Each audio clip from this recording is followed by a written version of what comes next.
herbs in your landscape, a great way to inspire wonderful meals and good nutrition. Just because you don't have a garden to grow them in your landscape doesn't mean you can't include them in your summer activities. Herbs can grow well in pots as well. The basic requirements are they need good sunlight and good drainage, so containers are perfect for that. So we're going to look at some of the herbs that will grow really well in containers today. A window box, it's a great way to grow herbs.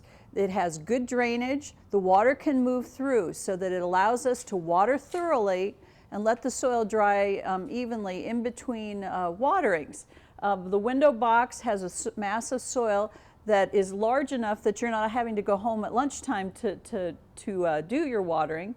Or a container should be at least a minimum size as we have here so that it doesn't dry out too much during the course of the day.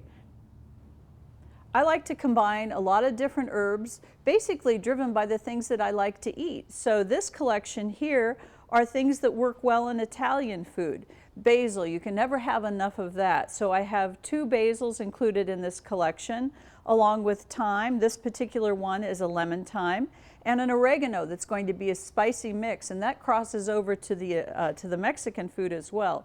And of course, there's edible and beautiful. Here's the bull's blood beet that all spring long we've been harvesting the foliage, and then we'll move into the summer and keep harvesting it. And it's just beautiful color throughout the year. I also like to include some rosemary, which is a tender perennial. So I can grow that year round. So maybe I have it here in my window box, or perhaps I grow it in a container by itself. This is a beautiful glazed container. It's about the minimum size that I would want to use any of my individual herbs in because it doesn't dry out too quickly and yet isn't so large that the soil stays too wet too long into the day. The other option you can do with your tender perennial herbs like rosemary or bay leaf is to put them in a terracotta pot that will allow oxygen and water to move through the pot. You can then sink that down into the ground, and that gives you a little bit of watering cushion.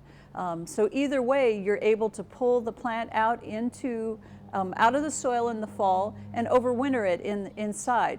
Here's a new one for us. It's the kefir lime, and it's a basic flavor component of a lot of Asian cooking. So it gives you a lime flavor to your egg rolls or to your stir-fried rice that you might not otherwise have available. But it's a tender perennial, and you'll be growing that as a houseplant, just like any of the citrus, like lemons or limes that you might enjoy in your winter garden. So that's an option to grow in the terracotta pot, sink it into the ground, and then move it in the wintertime. So many different flavor options. It's great just to look through the greenhouse and find some new things that you haven't grown before. Try them in your meals, and I think they will inspire some great meals throughout the summer and into the winter.